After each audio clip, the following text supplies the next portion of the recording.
नमस्कार, आप देख रहे हैं बाजार आज और कल। मैं हूं स्वाति रायना। बताएंगे बाजार में आज का पूरा एक्शन, साथ ही कल के लिए स्ट्रैटेजी और शेयरों में कमाई के शानदार मौके।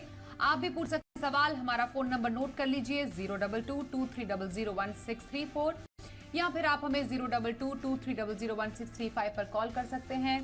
फेसबुक पर @ZEE Business ऑनलाइन और x.com पर @ZEE Business आप अपने सवाल भेजिए #बाजार आज और कल लिखकर। और आपके कल की तैयारी कराएंगे जी बिजनेस के मैनेजिंग एडिटर अनिल सिंघवी। साथ ही खास मेहमान हमारे साथ है ट्रेड्स फिर ब्रोकिंग के डायरेक्टर संदीप जैन। संदीप जी, स्वागत करते हैं आपका आज के शो में। और सबसे पहले आज के बाजार का हाल आपको बताएं। बुधवार के बाजार में निचले स्तरों से अच्छी रिकवरी का आज ट्रेंड देखने को मिला और आखिर में सेंसेक्स 92 अंक चढ़कर 66,000 के पार बंद होने में कामयाब रहा। निफ्टी 28 अंक बढ़कर 19,811 के लेवल पर बंद हुआ। बैंक निफ्टी में करीब 240 अंकों की गिरावट आज दर्ज की गई और अंत में बैंक निफ्टी 43,450 के लेवल पर बंद हुआ।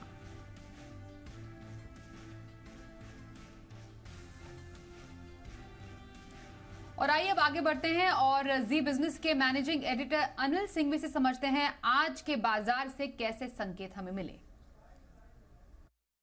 बैंक निफ्टी की वीकली एक्सपायरी के दिन बेहद इंटरेस्टिंग ट्रेड दिखा, जहां दुनिया भर के बाजारों से बेहद शांत संकेत थे। अमेरिकी बाजारों में हल्की कमजोरी जरूर रही, लेकिन बेहद सीमित दायरे में कारोबार हुआ। मुश्किल से 100 पॉइंट की रेंज डाउ की रही और नैस्डैक भी हल्की सी कमजोरी के साथ बंद होता दिखा।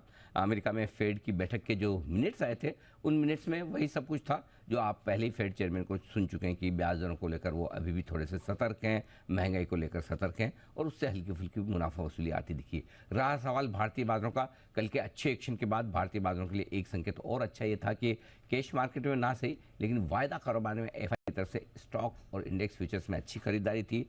लोकल फंड्स ने भी कैश मार्केट में बढ़िया खरीदारी की, तो फ्लोज का सपोर्ट था और यही वजह थी कि भारतीय बाजार हरे निशान में खुलते दिखे। 19,825 के आसपास ऊपर पहुंचे, जो कल का भी हाई था, लेकिन वहां से मिड सेशन में थोड़ी प्रॉफिट बुकिंग होती थी। प्रॉफिट बुकिंग बैंक निफ्टी से ट्रिगर हुई और वो इसलिए हुई कि आरबीआई गवर्नर साहब ने एक स्पीच दिया था आज फिक्की की बैठक में और वहां पर उनका ये कहना था कि बैंक्स जो अनाप शनाप लोन दे रहे हैं उस पर थोड़ी सी सावधानी रखनी चाहिए, स्पेशली पर्सनल लोन्स जो हुए हैं या फिर अनसिक्योर्ड लोन्स जो हैं उनमें जिस तरह की ग्रोथ हो रही है वो कभी भी चिंता कर सकती है। उसके बाद बैंक निफ्टी आज वीकली एक्सपायरी के दिन करेक्शन दिखाकर कमजोर होता दिखा और लगभग 43,300 के आसपास पहुंचा भी। फाइनली बंद होते होते एक रिकवरी अच्छी आई 43,450 के आसपास, लेकिन बंद कमजोरी के साथ ही हुआ। लेकिन स्मार्ट था आज निफ्टी और निफ्टी में बहुत ही शानदार रिकवरी और अच्छे लेवल से 19,700 पहुंचने के बाद जो रिकवरी आई इतनी जबरदस्त डे हाइज के आसपास ही 19,800 के ऊपर निफ्टी की क्लोजिंग हुई।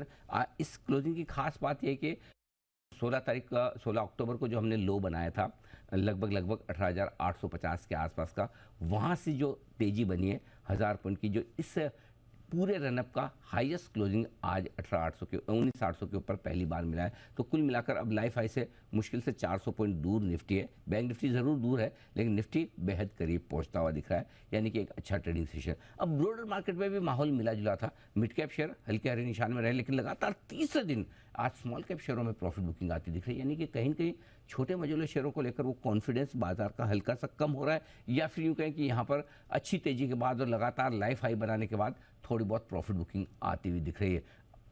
इसके अलावा स्टॉक स्पेसिफिक एक्शन तो बाजार में भरपूर है ही और आज का स्टार सेक्टर टेक्सटाइल का रहा। यान बनाने वाली कंपनियों का, गारमेंट्स बनाने वाली कंपनियां, ये आज जबरदस्त एक्शन में थी। तो ओवरऑल कह सकते हैं एक अच्छा ट्रेडिंग सेशन जहां मिला जुला कारोबार।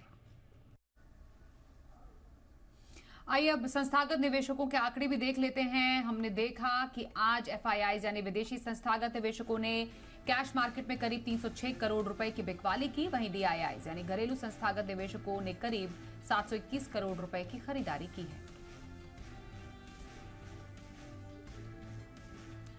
आइए संदीप जी के पास जाते हैं। संदीप जी, कैसा लग रहा है आपको बाजार और आगे आने वाले दिनों के लिए क्या संकेत? जैसा कि अनिल जी ने कहा, आज स्मॉल कैप में तीसरे दिन कहीं ना कहीं प्रॉफिट बुकिंग आई है। मिड कैप्स अच्छा कर रहे थे और निफ्टी में एक सबसे बढ़िया बात है, जो निफ्टी की बड़ी कंपनियां हैं, भले ही वो रिलायंस हो या एचडीएफसी हो या आपके टीसीएस, जहां पे एक नेगेटिव न्यूज थी फिर भी वो मेंटेन रहा। तो ओवरऑल जो हाई वेटेज वाली कंपनियां वो सब टेक्निकली बहुत स्ट्रांग हो रखी है और बहुत अच्छे लेवल्स पे है। जिसकी वजह से एफआईआईज भी जो टिपिकली सेलर्स थे, पूरी वैसी अब सेलिंग उनकी नहीं रही और कहीं ना कहीं वो भी बायर्स बनने की तरफ रुझान दिखा रहे हैं। मुझे ऐसा लगता है कि स्मॉल कैप्स में एक तो प्रॉफिट बुकिंग आ रही है, क्योंकि एक तरफा चला 8,900 के लेवल से आज 14,000 में एनएससी स्मॉल कैप 100 की बात कर रहा हूं, तो वहां से प्रॉफिट बुकिंग आने लाजमी है। और दूसरा, एक कई बार ऐसा भी होता है कि जो इन्वेस्टर्स होते हैं स्मॉल कैप में, वो रिटेल इन्वेस्टर्स भी होते हैं, जो आईपीओ में धूम मची हुई है, 10-10 लाख की भी आजकल एप्लीकेशंस लगती है, और इन दिनों में पैसा जो लोगों ने बनाया, कई बार ऐसा लगता है कि चलो सेफर्ड साइड में जाएं, और अच्छे आईपीओज है, टाटा टेक्नोलॉजीज जिसने भी आज रिकॉर्ड बना दिया, इस तरीके की एप्लीकेशंस लगी हैं। तो ओवरऑल इसकी वजह से भी थोड़ा प्राइमरी मार्केट में ज्यादा एक्शन हो रहा है, तो हो सकता है कि स्मॉल कैप जो सेकेंडरी मार्केट स्मॉल कैप्स का है, उसमें थोड़ा सा एक प्रॉफिट बुकिंग देखने को मिली है। That is just my assumption, जो कि हम हमारे क्लाइंट्स को देखते हैं और ओवरऑल आसपास जो देखते हैं उसके हिसाब से मैं एक चैनल चेक बोल लीजिए, एक मेरी फीलिंग बता रहा हूँ। बट मुझे ऐसा लगता है निफ्टी काफी मजबूत है। रिजल्ट्स है, देखिए इलेक्शन के रिजल्ट्स है, राजस्थान में 25 तारीख को वोट पोलिंग है, फिर रिजल्ट्स आएंगे दिसंबर फर्स्ट वीक में 3 तारीख को, तो हमें देखना है कि किस तरीके से मार्केट्स इस दौरान रहता है। फिर नेक्स्ट वीक एक ट्रंकेटेड वीक है, Monday being a holiday, Guru Nanak जयंती, सो थोड़ा बहुत ये भी रहता है कि हॉलिडे के पहले, जाने के पहले 3 दिन का बड़ा अगर रहता है तो थोड़ी सुस्ती रहती है मार्केट्स में। तो मुझे ऐसा लगता है मार्केट्स में बाय ऑन डिप्स की रणनीति अपनानी चाहिए, और कहीं ना कहीं शॉर्ट सेलर्स पहले भी ट्रैप हुए हैं और आगे भी ट्रैप हो सकते हैं, तो अननेसेसरली शॉर्टिंग भी नहीं करें और क्वालिटी स्टॉक्स में बने रहे। आज जैसे टेक्सटाइल्स चला, वैसे रोज कोई ना कोई ऐसा सेक्टर जो अंडर प्ले कर रखा है, वो सेक्टर्स चल सकते हैं, ऐसा मेरा मानना है। तो बाजार पे ये रही राय संदीप जी की ओर से। संदीप जी, पोजिशनल व्यू कौन से स्टॉक में रखने की सलाह रहेगी? पोजिशनल व्यू भी जैसा कि मैंने कहा, जो स्टॉक्स अंडर प्ले कर रहे हैं, बहुत ज्यादा चले हुए नहीं होते हैं, उसी थॉट प्रोसेस पे मैं एक स्टॉक लाया हूं, वो है रैमको इंडस्ट्रीज। और इस सेक्टर की सारी कंपनियों को मैंने एक के बाद एक रेकमेंड किया, और ये स्टॉक भी कोई बहुत चर्चित स्टॉक नहीं है, बट अच्छी कंपनी है, जो रैमको सीमेंट्स की, रैमको सिस्टम्स की प्रोमोटर कंपनी है। तो 208 पे बंद हुआ है, 230 का पहला टारगेट, 235 का दूसरा टारगेट, और 197 का स्टॉप लॉस लगाए। तो पोजिशनल पिक के तौर पे रैमको इंडस्ट्रीज। पोजिशनल पिक के तौर पर रैमको इंडस्ट्रीज में खरीदारी की सलाह आई है हमारे आज के एक्सपर्ट संदीप जी की ओर से। इस पर रखिएगा ध्यान। लॉन्ग टर्म स्ट्रैटेजी की बात कर लेते हैं संदीप जी से। संदीप जी, लंबी अवधि के लिए कौन सा स्टॉक पसंद है आपको? लंबी अवधि के लिए एक मेरा फेवरेट स्टॉक है, जिसको मैं बहुत बार रेकमेंड कर चुका हूं, और वो है गरवारे टेक्निकल फाइबर्स। यहां पे भी जो मैंने अभी थीम बताई, जो अंडर प्ले कर रहे हैं, बहुत ज्यादा चले हुए नहीं है, जहां पे रिस्क रिवॉर्ड रेशियोज बेहतर है, वैसा ये स्टॉक है। बहुत ज्यादा चला हुआ स्टॉक नहीं है, वैसे काफी नीचे के लेवल से जब से हमने रेकमेंड किया तब से चला पिछले 3 साल में, बट पिछले कुछ महीनों में मैं देखूं तो बहुत एक्स्ट्राऑर्डिनरी परफॉर्मेंस इसका रहा नहीं है। मगर आप देखिए, अगर 3 साल में ऊपर के लेवल्स, अगर आप 5,000 मतलब 3,800 के लगभग दिखाया हुआ है, तो उसके सामने आज 3,100 3,200 के लगभग मिल रहा है। So that is one point जो मुझे बहुत अच्छा लगा इस स्टॉक में। डाउनसाइड रिस्क ज्यादा नहीं, अपने 200 डेमास के आसपास प्ले कर रहा है, कंसोलिडेट कर रहा है, मल्टीपल बॉटम्स बना रहा है, और वैल्यूएशंस वाइज भी पहले महंगा हुआ करता था, मैं बोलूंगा कि बहुत महंगा नहीं है, क्योंकि जिस क्वालिटी की कंपनी और जो वर्ल्ड क्लास प्लेयर हमें मिल रहा है, आप देखिए, जिसके one of the leading technical textiles की एक बड़ी कंपनी है। टेक्निकल टेक्सटाइल्स मतलब ये लोग सिंथेटिक कॉर्डेज बनाते हैं, जियो सिंथेटिक्स में है, और वर्ल्ड क्लास सॉल्यूशंस देते हैं, हाई परफॉर्मेंस पॉलीमर रोप्स, जो रस्सियां होती है, फिर आपके sports net, safety nets, fishing nets, coated fabrics, agriculture nettings, तो ये सारी चीजों में ये काम आते हैं इनके। और कंपनी के फंडामेंटल्स बहुत बढ़िया, और कई चीजों में ये पायनियर किया हुआ। 1976 से कंपनी कार्यरत है, और 2 start of the art units है, 1000 प्लस इनके एसकेयूज है, जो मैंने अभी बताया भी। और ओवरऑल मैं एक चीज और देख रहा था, इनके फंडामेंटल्स की अगर बात करें तो बढ़िया फंडामेंटल्स है। Return on capital employed is 22%, return on equity is 18%, negligible debts है, बट ठीक है, debt to equity is 0.1 which is not very big.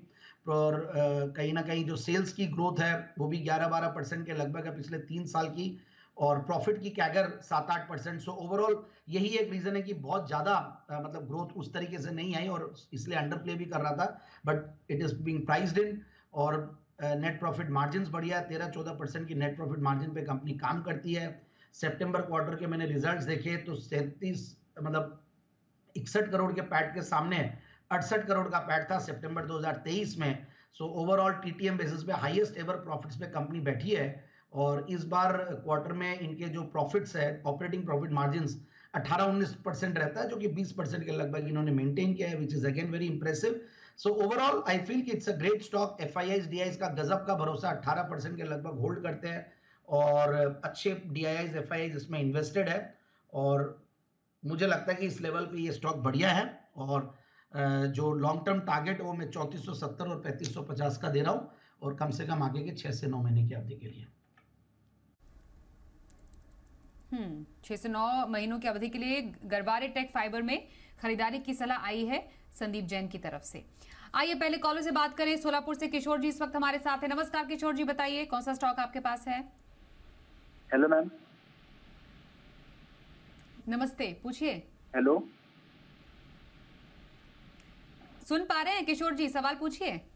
हाँ मैम, मेरे पास मन इंफ्रा के 157 के भाव पर 600 शेयर है. सो शॉर्ट टर्म में 102 महीने के लिए क्या करना चाहिए? मन इंफ्रा 1 से 2 महीने का नजरिया, छोटा नजरिया रख रहे हैं ये स्टॉक पर. स्टॉक कैसा लगता है आपको ये छोटे नजरिए के लिए संदीप जी? देखिए, कंपनी समहाउ काफी अच्छा परफॉर्म किया है पिछले कुछ महीनों में. नॉन स्टॉप चला है स्टॉक, और काफी रीजन भी है इसके, क्योंकि फंडामेंटल्स बढ़िया इंप्रूव हुए हैं और प्रॉफिट्स बढ़िया आ रहे हैं. बट समहाउ इंफ्रा के स्टॉक्स भी बढ़िया चल रहे हैं. मैं ईपीसी की कंपनी है, और तो इसीलिए काफी सारा एक्सपीरियंस है इनका पोर्ट्स और रेजिडेंशियल और कमर्शियल ये सब बनाने में. तो वो पूरा सेक्टर ही पूरा चल रहा है. तो मेरे हिसाब से देखिए, ये होल्ड कर सकते हैं इसको. और क्वार्टरली रिजल्ट्स भी बढ़िया आ रहे हैं इनके, कहीं कोई दिक्कत नहीं है. क्वार्टरली रिजल्ट्स सितंबर के मुकाबले ये सितंबर बढ़िया आया है. बाकी ओवरऑल टीटीएम बेसिस पे हाईएस्ट एवर प्रॉफिट्स पे बैठे हैं कंपनी के. तो मुझे ऐसा लगता है कि ये स्टॉक को ये होल्ड करके चल सकते हैं. होल्ड कीजिए मन इंफ्रा को, यही आपके लिए आ रही है राय हमारे आज के एक्सपर्ट संदीप जी की ओर से. अगले कॉलर हमारे साथ है, उनसे भी बात कर लेते हैं. अनिल हमारे साथ है. नमस्कार अनिल जी, बताइए क्या सवाल है आपका? हाँ मैडम, मैं संदीप जी जैन का बहुत बड़ा फैन हूँ. और वो सुबह जब 9:30 पर आते हैं तो कहाँ से हम लोगों को शेयर सजेस्ट करते हैं. हम लोगों को नाम भी नहीं सुना देता है, लेकिन जो वो बताते हैं उसका बहुत बड़ा हम लोग को फायदा होता है. उसके लिए हमको बहुत बहुत शुभकामनाएं संदीप जी को. Thank you so much sir. आपने सुन रहे हैं वो आपको. पूछिए अपना. और संदीप जी, आप भी जैन है और मैं भी जैन हूँ. आप एक बार शिखर जी में जब आप गए थे तो वो मैं देख रहा था, वहां से भी आपने शो किया. मुझे इतना अच्छा लगा कि आप मंदिर से शो कर रहे हैं, और आपके अंदर में धर्म की भावना बहुत विकासोन्मुख हो. इसके लिए मैं बहुत बहुत शुभकामना आपको देता हूँ. अरे वाह, बहुत बढ़िया अनिल जी, बहुत क्लोजली फॉलो करते हैं आपको. पूछिए अनिल जी, आपके पसंदीदा गेस्ट आपके सामने, क्या जानना चाहेंगे? बस संदीप जी से मुझे पूछना था कि पारस डिफेंस मैंने 392 शेयर 710 रुपए में लिया हुआ है, और एक शेयर मैंने रिलायंस जियो का 1385 में 221 रुपए के भाव में लिया हुआ है. तो सर मैं क्या करूं उसके लिए? ओके, पारस डिफेंस आपने कितने पे लिया है? Okay, over to you Sandeep ji. मेरे ख्याल से आपने अच्छे से सुन लिया. Over to you. First of all जय जिनेंद्र, बहुत बहुत धन्यवाद. आप इतना मुझे फॉलो करते हो और इतना लाइक करते हैं. मैं इतने सालों से टीवी पे आ रहा हूँ. इस तरीके का सराहना शायद टीवी पे नहीं किया, मिलते हैं तो जरूर करते हो. और ऐसा लग रहा था जैसे कि आप फोन पे मुझे कॉम्प्लीमेंट कर रहे हैं. बहुत बहुत अच्छा लगा. और पारस के नाम से आपने स्टॉक लिया, और मैं पारसनाथ में ही था, जैन मंदिर के सामने. आप शिखर जी की बात करें तो उस दिन मैंने एडोर वेल्डिंग रेकमेंड किया था, मुझे वो भी याद है. नवंबर की 14 तारीख की बात है. बट एनीवेज, आपके जो स्टॉक है, देखिए पारस डिफेंस एक अच्छी कंपनी है, और जिस तरीके से आईपीओ में रिस्पॉन्स मिला था, और जो स्पेस टेक्नोलॉजी वाली कंपनियां, डिफेंस वाली कंपनियां बढ़िया कर रही है, तो ये भी उसी सेक्टर की कंपनी है और बढ़िया कंपनी है. यही है कि वैल्यूएशन थोड़े से महंगे साइड में है, बट स्टिल चला भी खूब है, और क्वार्टरली रिजल्ट्स भी बढ़िया आ रहे हैं. मतलब 10-11 करोड़ की रेंज में कंपनी कमाती है. टीटीएम बेसिस पे हाईएस्ट एवर प्रॉफिट्स पे कंपनी बैठी हुई है.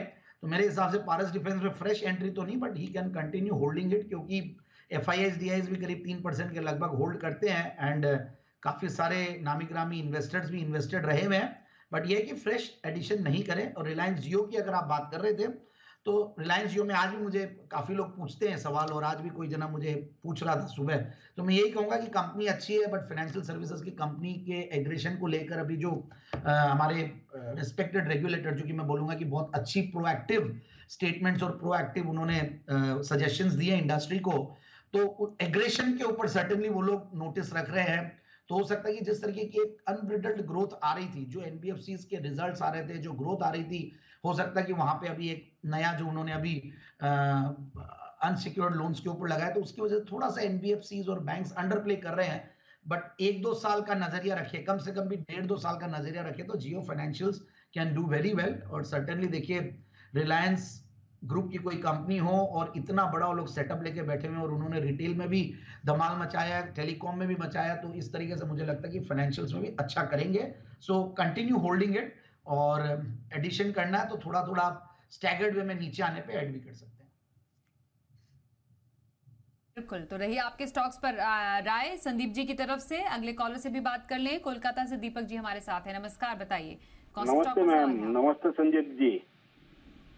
मेरा 3 शेयर पर सवाल है, 3 स्टॉक पर। एक महाराष्ट्र बैंक 34 में लिया हूँ 3000 शेयर, और एक है एमआरपीएल 65 में है 1000 शेयर, और एक शेयर है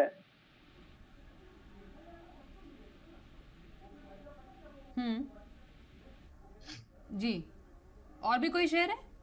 पावर है आवाज शायद 345 में फिर से बताइए। 500 शेयर। हाँ, लास्ट स्टॉक फिर से बताएंगे कौन सा? अदानी पावर 345 में फिर से 500 शेयर। अदानी पावर, ठीक है ठीक है। अदानी पावर, महाराष्ट्र बैंक और एमआरपीएल, 3 स्टॉक इनके। संदीप जी क्या राय है? देखिए, पीएसयू बैंक्स काफी चले हैं, बैंक ऑफ महाराष्ट्र भी चला है नीचे के लेवल से। इन्होंने 34 रुपए के लेवल्स पे लिया हुआ है, और अभी 43-44 रुपया प्रॉफिट्स में बैठे हुए हैं, और लॉन्ग टर्म इन्वेस्टर लग रहे हैं, ऐसा मुझे इनके उस चीज से लग रहा है। तो एनीवेज होल्ड करें महाबैंक को, क्योंकि ये मैंने अभी बताया कि बैंक्स और पीएसयूज और एनबीएफसीज के ऊपर थोड़ा सा प्रेशर पड़ा है, वो पर्टिकुलर जो रेगुलेशन आया उसकी वजह से, बट देन लॉन्ग टर्म में सब इवन आउट हो जाएगा, और मुझे लगता है कि इसको होल्ड करें। दूसरा इनका स्टॉक था एमआरपीएल, तो एमआरपीएल का मैं इनको बोलूंगा कि ये भी स्टॉक, मतलब जैसा कि सारे मिड कैप स्मॉल कैप चले हैं, बट वैल्यूएशंस वाइज ये ठीक लगता है, और काफी बड़ा रन अप दे चुका है और अपने हाइज के आसपास है, बट फिर भी होल्ड करें। और वैसे भी ऑयल एंड गैस वाली कंपनियां बढ़िया कर रही हैं, और मतलब जेवी है आदित्य बिरला ग्रुप की, और हिंदुस्तान पेट्रोलियम की, और ओएनजीसी की अभी वो सब्सिडियरी है, तो बिल्कुल होल्ड किया जाए ये स्टॉक भी। और इनका जो खरीद है वो 65 रुपया का है। इनको बधाइयाँ पहले तो कि ऑलमोस्ट वहां से डबल हो चुका है, मतलब 113 रुपए के भाव 122 ऊपर गया है, तो होल्ड करके रख सकते हैं। और तीसरा स्टॉक है इनका अडानी पावर। समाव में स्टॉक को बहुत कीनली ट्रैक नहीं करता, तो मैं बहुत ज्यादा इसके ऊपर कॉन्फिडेंटली जवाब नहीं दे सकता, बट एनीवेज पावर स्टॉक्स चल रहे हैं, और ये भी अपना एक तरीके से देखिए हाइज के आसपास ही चल रहा है, तो बिल्कुल हाइज मतलब रिसेंट हाइज के आसपास की मैं बात कर रहा हूँ, और लाइफ टाइम हाइज ही बोल लीजिए आप। और वैल्यूएशंस अभी काफी ठीक हुए हैं, इनफैक्ट अनलाइक जो अदर अडानी ग्रुप की कंपनीज है उनके सामने, क्योंकि पिछले कुछ क्वार्टर्स में जो इन्होंने एक्शन लिया पास में कुछ ना कुछ, और बहुत सारे इनफैक्ट, तो उससे काफी प्रॉफिटेबिलिटी भी बढ़ी है। तो मेरे हिसाब से एक बार इनको तीनों ही स्टॉक्स होल्ड करके रख सकते हैं। इन्होंने 345 पे लिया है, और अभी 387 के लगभग है, so is sitting on all the profits, so continue holding them. जी, तो आपके तीनों स्टॉक्स पर आए दिए बहुत डिटेल में संदीप जी ने। कल के बाजार पर क्या रखे खास स्ट्रैटेजी और बाजार के लिए अहम संकेत, समझते हैं अनिल जी से। जहां तक कल के बाजार का सवाल है, भारतीय बाजारों के बंद होने के वक्त डाउ फ्यूचर्स 30-40 पॉइंट ऊपर ट्रेड करते हुए दिख रहे थे, हल्के हरे निशान में दिख रहे थे। तो देखते हैं अमेरिका में किस तरह का रुझान आज बनता है। वैसे अमेरिका में कल छुट्टी है, परसों हाफ डे है। अच्छा, उसके बाद मैं बता दूं भारतीय बाजारों में भी शनिवार रविवार तो छुट्टी होती है, सोमवार भी भारतीय बाजार बंद है। तो एक तरह से समझिए लगातार 5 दिनों तक आपको अमेरिका से कोई खास बड़े संकेत नहीं मिलेंगे, फिर सीधा बुधवार को देखेंगे क्या कुछ होता है। लेकिन फिलहाल कल की जहाँ तक बात है, कल आपके लिए सबसे इंपॉर्टेंट क्या है? वायदा कारोबार में निफ्टी की वीकली एक्सपायरी, और इस वीकली एक्सपायरी के दिन आपको नीचे जो मजबूत सपोर्ट दिखता है वो है 19,675 से 19,750। ये रेंज आपके लिए मजबूत सपोर्ट का काम करेगी और ऊपरी स्तरों पर 19,875, 19,950 तक जाने की कोशिश निफ्टी की हो सकती है। बैंक निफ्टी 43,600 के नीचे बंद होता, थोड़ा सा कमजोरी का संकेत तो दे रहा है, लेकिन वीकली एक्सपायरी को मान लें कल बैंक निफ्टी जब फिर से आएगा तो हल्की पोजीशंस होगी। उम्मीद करें कि नीचे की तरफ 43,150, 43,275 ये 125 पॉइंट की रेंज मजबूत सपोर्ट का काम करेगी और ऊपरी स्तरों पर 43,600 से लेकर 43,700 की रेंज है, जहां पर हल्की फुल्की रुकावट आपको बैंक निफ्टी में दिख सकती है। मिड कैप और स्मॉल कैप शेयरों में एक तरफा तेजी के बजाय सेलेक्टिव तेजी का रुझान दिखेगा और वहां पर खरीदारी आपको कल भी होते हुए नजर आ सकती है। और आइए देखते हैं कल का ऑप्शन।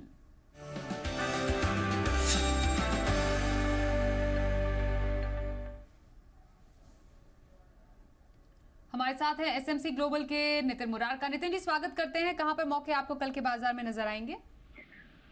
देखिए, कल वीकली एक्सपायरी है और व्यू पॉजिटिव रखना चाहिए, और आज भी हम लोगों ने देखा कि मार्केट में नीचे से रिकवरी थी, तो मुझे लग रहा है कल जो वीकली एक्सपायरी है वो पॉजिटिव होनी चाहिए। तो हमें 19,800 की कॉल ऑप्शन पे बेट करना चाहिए, जिसकी क्लोजिंग प्राइस 67 है, मगर कल एक्सपायरी है तो हो सकता है आपको ये 40 के आसपास मिल जाए।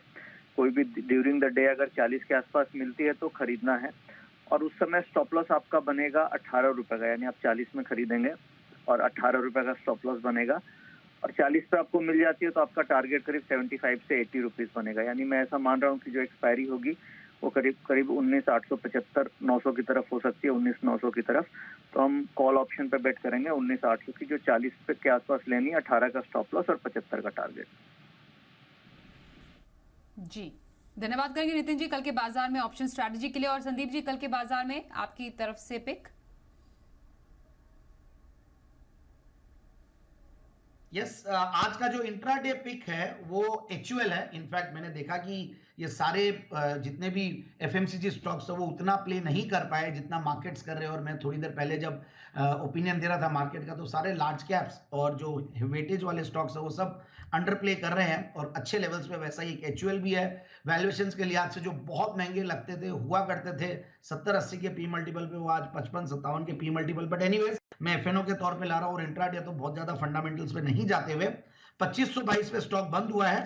2570, 2590 का स्टॉप लॉस लगाए और 2501 का स्टॉप लॉस लगाए, 2570, 2590 का टारगेट्स। और एक डिस्क्लेमर दूं, जो भी स्टॉक्स हमने डिस्कस किए हैं वो हो सकता है कि हमने हमारे क्लाइंट्स को भी रेकमेंड किए हुए हों, क्योंकि आगे पीछे होते हैं, रेगुलर स्टॉक्स से आइडियाज है, और हमारे एसोसिएट्स और फैमिली मेंबर्स के अकाउंट्स में भी हो सकते हैं। ओके सर, तो HUL में कल के बाजार में खरीदारी की सलाह आई है संदीप जैन की तरफ से। धन्यवाद संदीप जी, हमारे साथ इस कार्यक्रम में शामिल होने के लिए। करेंगे आपका